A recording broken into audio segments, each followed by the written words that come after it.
This little puppy right here, and she's crying, was born on Christmas Eve in Los Angeles and was dumped 6 weeks later in the South LA Animal Shelter in Inglewood, California. She is one puppy from her litter of the 4 litters that were dumped that day. Unfortunately, most were not lucky enough to be adopted, and they were euthanized weeks after they arrived to the shelter. But I say it's time we end this cycle of euthanasia due to overcrowding. Animal shelters require you spay or neuter your pet if you adopt from an animal shelter. But euthanasia happens more often in bigger cities. Now, spaying and neutering animals means the population won't grow as quickly, which means overcrowding won't happen as much. And I volunteered in animal shelters since I was 13 years old. And since then, I've seen animals come and go, find their forever homes, and unfortunately some be euthanized because there is nowhere left for them to go. It's not the shelter's fault that they have to euthanize these animals because of overpopulation. Unfortunately, they're doing everything they can, and it's still not enough. After today, you will leave convinced, as I am, that finding pet owners who have adopted or have bought their own pets, finding them if they don't spay or neuter their pets, is the best solution. Firstly, because overcrowded shelters is what leads to euthanasia, aside from medical problems. Second, because fixed pets is the best solution to avoid this problem altogether. You get to the root of the problem, which is overpopulation. And lastly, because a monetary incentive could be the last push that some people need to take the step and do the procedure. Now, we have to start with how many animals are actually in shelters or actually in the United States. Now, 6 million animals, dogs, cats, bunnies, roosters, mainly dogs and cats, enter animal shelters each year, and of those 6 million, 4 million are euthanized according to the ASPCA. 70 million dogs and cats are born as strays every year. 70 million animals for 14,000 shelters in the United States is a really, really, really contradicting number. Every minute, 50 dogs or cats are born. 50. Now you take that back to the 14,000 shelters, and there's not a lot of good correlation. Unfortunately, most people choose not to spay or neuter their pets because they want to breed them, especially purebred animals. The sad reality, according to the Oxford Humane Society, is that 25% of animals in the shelter are purebred animals. And another great statistic is that most of the animals are under 18 months. So they're still puppies, and they're still very adoptable. And we're still euthanizing 4 million out of the 6. Now, I understand if you wouldn't want a stray animal as your pet, a stray feral cat, but the sad reality is that 90% of these animals are adoptable. They're ready to go into a home. There just isn't enough homes to comply with this 50 animals a minute. My solution differs from the solution that the ASPCA and PETA have already implemented. The ASPCA have taken the choice to do marketing ploys, to encourage people to adopt instead of shop, and of course, to challenge your emotions and say, do you want to continue watching these animals suffer? Unfortunately, 34% of pet owners still do not spay or neuter their pets, according to the ASPCA. And adoption is a great, great, great solution because they're all 18 months old, but it's still not enough to provide the incentive that people should just spay and neuter their pets. My solution is pay up. As blunt as that sounds. But pay up as in pay a fine for not spaying or neutering your pet, especially in due time.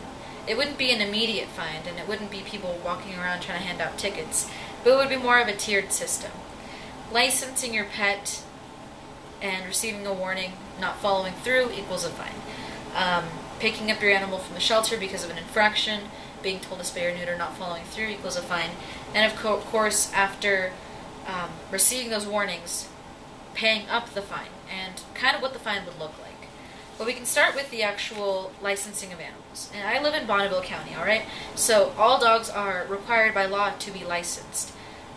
And in fact, to license a spayed animal costs half the cost than licensing an unaltered animal. Similar to, and it would be like a first warning type of thing if we were to fine after you give a warning. You licensed your animal, you paid the double amount because they were unaltered.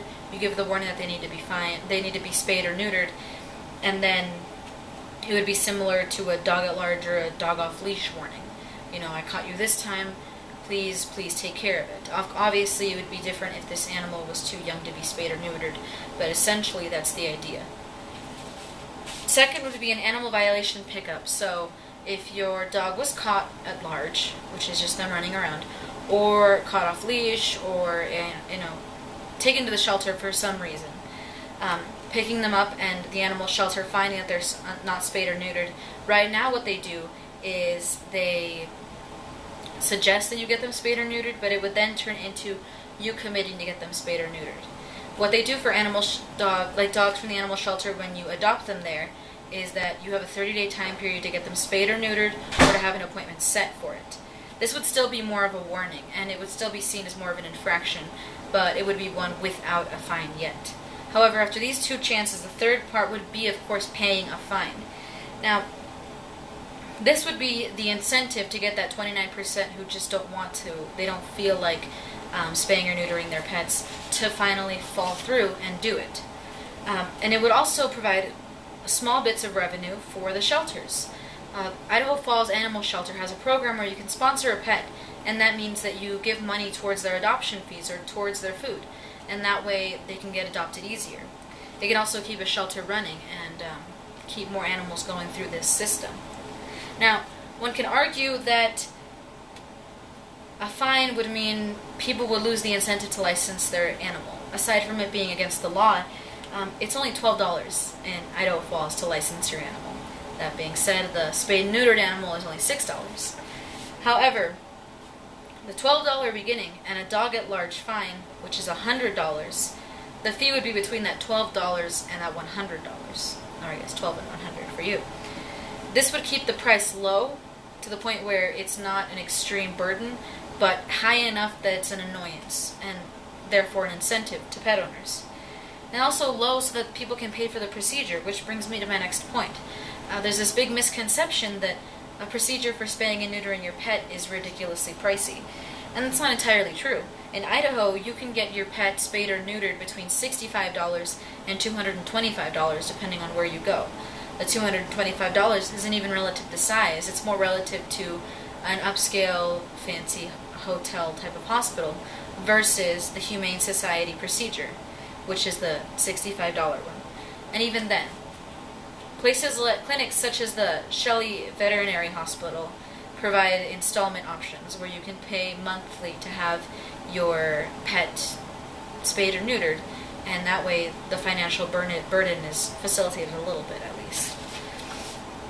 But what are the negative effects of all of this? It's easy to think that the world wouldn't be much different if pets just continue lying around the streets. But fines can also bring their own negative attributes as well.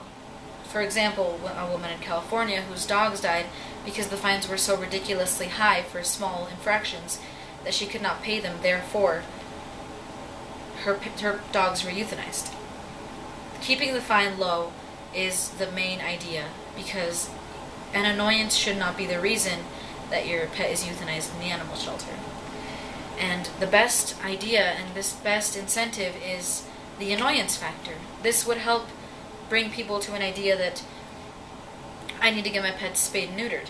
And it would be a second offense type of consequence. The fee is low, and unless you want to keep paying this fee, just get your animal spayed or neutered.